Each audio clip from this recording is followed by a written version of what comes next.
Avez-vous remarqué que le miracle de la veuve n'a pas eu lieu pendant qu'elle priait, mais pendant qu'elle versait? Là, il lui dit que l'huile s'est arrêtée uniquement lorsque le mouvement s'est arrêté. Bienvenue dans ce deuxième épisode de notre série de juin, le flux en action. Aujourd'hui, nous brisons la mentalité de l'attente passive. Le secret de la continuité de votre miracle réside dans la continuité de votre action. Tant que vous osez donner, tant que vous osez servir, tant que vous bougez, le flux reste actif. Restez avec moi, car nous allons voir comment maintenir ce mouvement pour que l'huile ne s'arrête jamais. Beaucoup de personnes attendent que le flux commence pour se mettre en mouvement, pour se mettre à bouger. Mais le principe divin est inversé. C'est le mouvement qui entretient le miracle. C'est le mouvement qui entretient le flux. L'huile au fond du vase de la veuve ne s'est pas multipliée à l'intérieur du flacon d'origine. Elle s'est multipliée pendant le transfert, pendant le mouvement. Si la veuve s'était arrêtée au troisième vase par fatigue ou par doute, le miracle aurait cessé à cet instant précis. Mon frère, ma chère, votre stagnation actuelle est souvent le résultat d'une action que vous avez interrompue. La grande leçon que l'histoire de la veuve nous apprend aujourd'hui est que la foi dans la constance et dans la contribution, dans la distribution, c'est ce qui produit le miracle. Le flux divin n'est pas une réserve statique, c'est un courant dynamique. Vous ne devez pas chercher à stocker pour vous-même, mais à devenir un canal.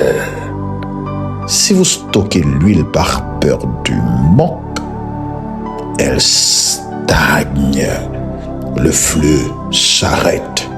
Si vous la versez en investissant vos talents, votre temps, vos ressources, vous créez, mon frère, ma chère, un appel d'air spirituel qui forcera le flux, qui forcera le miracle à se renouveler en votre faveur. L'abondance, mon frère, ma chère, est la récompense de la générosité et de l'effort continu. Écoutez, mon frère, ma chère, dans quel domaine de votre vie avez-vous cessé d'agir, bloquant ainsi le flux de votre miracle? Êtes-vous un réservoir qui accumule par peur ou un canal qui distribue par la foi? Réfléchissez bien. Quelle est la plus petite action répétitive que vous devez accomplir chaque jour, dès ce jour, dès ce mois de juin, pour entretenir votre futur? Oh mon Jésus! Vous savez, mon frère, je vous invite ce matin à ne pas craindre de vider votre vase. Car la source qui vous alimente, c'est une garantie. Elle est intarissable. Votre rôle en ce mois de juin n'est pas de fabriquer l'huile. Ce n'est pas votre rôle. Votre rôle est simplement de continuer à verser. Je vais vous dire ce matin, soyez constants, soyez audacieux et refusez d'abandonner au cours de route.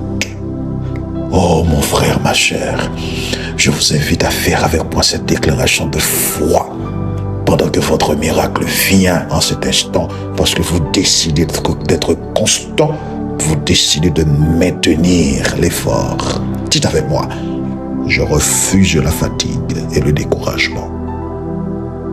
Je déclare et décrète en ce mois de juin, je reste en mouvement, je reste constant. Déclare avec moi, mes talents agissent, mes mains travaillent. mon cœur donne.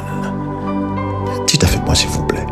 Je déclare, tant que je verse, l'huile coule. Le flux ne s'arrête pas. Dites avec moi, je vous en prie. Le flux est permanent et ma source ne tarira jamais. Dans le nom de Jésus. Et dites avec moi, Amen. Allez mon frère, ma chère, avec cette constance, ce courage de ne pas décourager et attendez que le flux continue à se déverser et que ton miracle se manifeste. C'était votre frère, le pasteur Georges Petit-Homme. Je vous donne rendez-vous demain. Sois béni. Au revoir.